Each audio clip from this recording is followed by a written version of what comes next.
From 431 to 404 BC, the Peloponnesian War wasted Greece.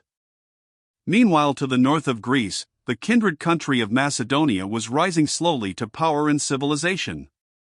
The Macedonians spoke a language closely akin to Greek, and on several occasions Macedonian competitors had taken part in the Olympic Games. In 359 BC, a man of very great abilities and ambition became king of this little country, Philip. Philip had previously been a hostage in Greece. He had had a thoroughly Greek education, and he was probably aware of the ideas of Herodotus, which had also been developed by the philosopher Isocrates, of a possible conquest of Asia by a consolidated Greece.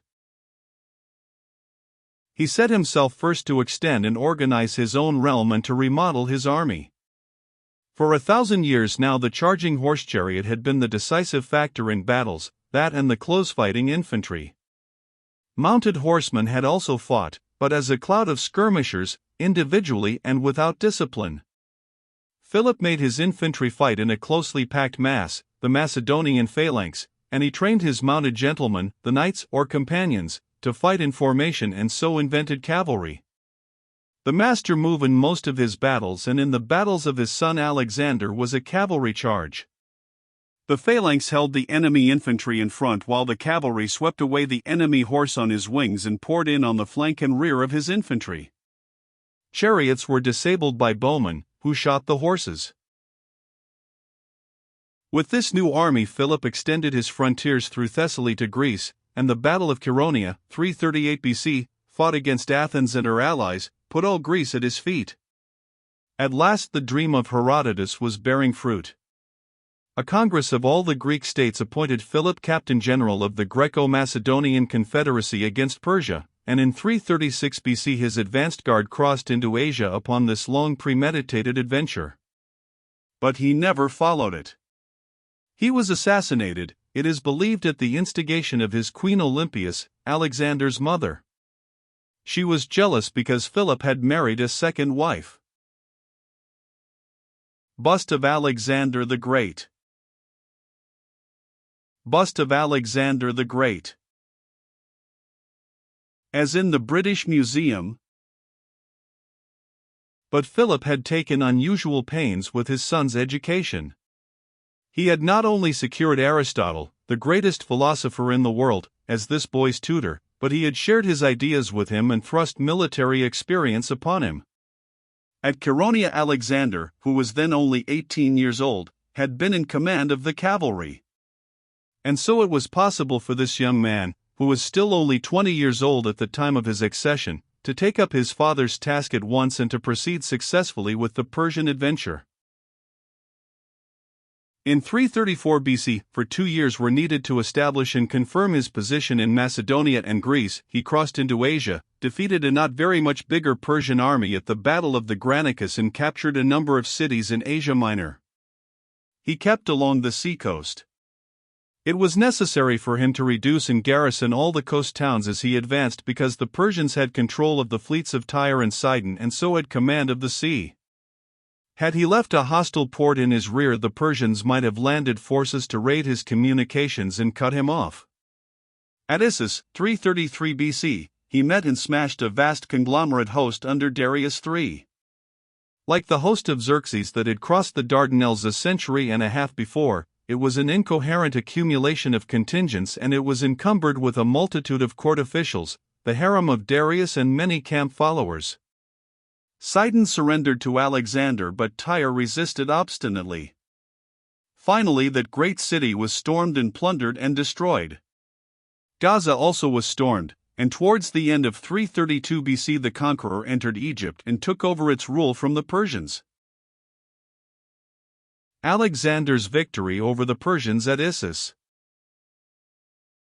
Alexander's victory over the Persians at Issus.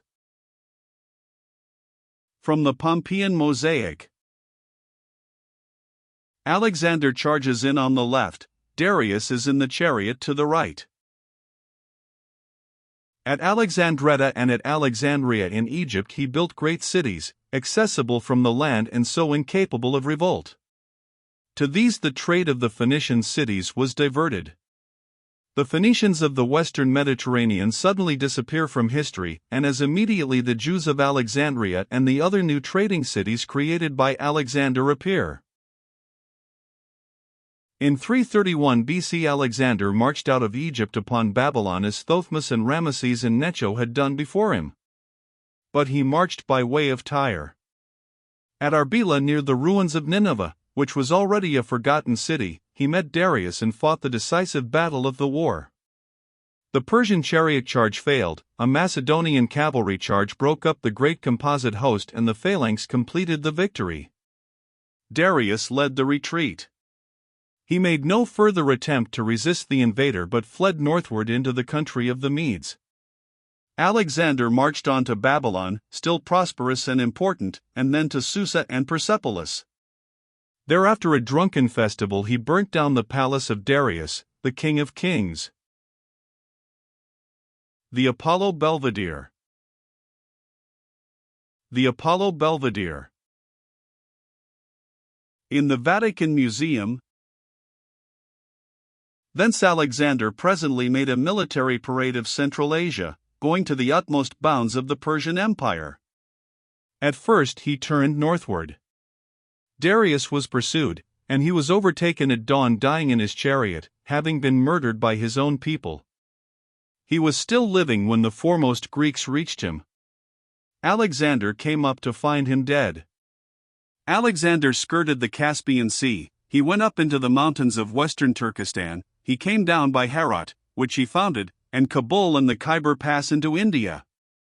He fought a great battle on the Indus with an Indian king, Porus, and here the Macedonian troops met elephants for the first time and defeated them. Finally he built himself ships, sailed down to the mouth of the Indus, and marched back by the coast of Baluchistan, reaching Susa again in 324 BC after an absence of 6 years. He then prepared to consolidate and organize this vast empire he had won.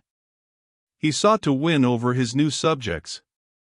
He assumed the robes and tiara of a Persian monarch, and this roused the jealousy of his Macedonian commanders. He had much trouble with them.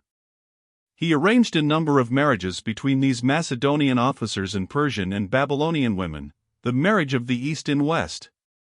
He never lived to effect the consolidation he had planned. A fever seized him after a drinking bout in Babylon, and he died in 323 BC. Immediately this vast dominion fell to pieces. One of his generals, Seleucus, retained most of the old Persian Empire from the Indus to Ephesus, another, Ptolemy, seized Egypt, and Antigonus secured Macedonia. The rest of the empire remained unstable, passing under the control of a succession of local adventurers. Barbarian raids began from the north and grew in scope and intensity. Until at last, as we shall tell, a new power, the power of the Roman Republic, came out of the west to subjugate one fragment after another and weld them together into a new and more enduring empire.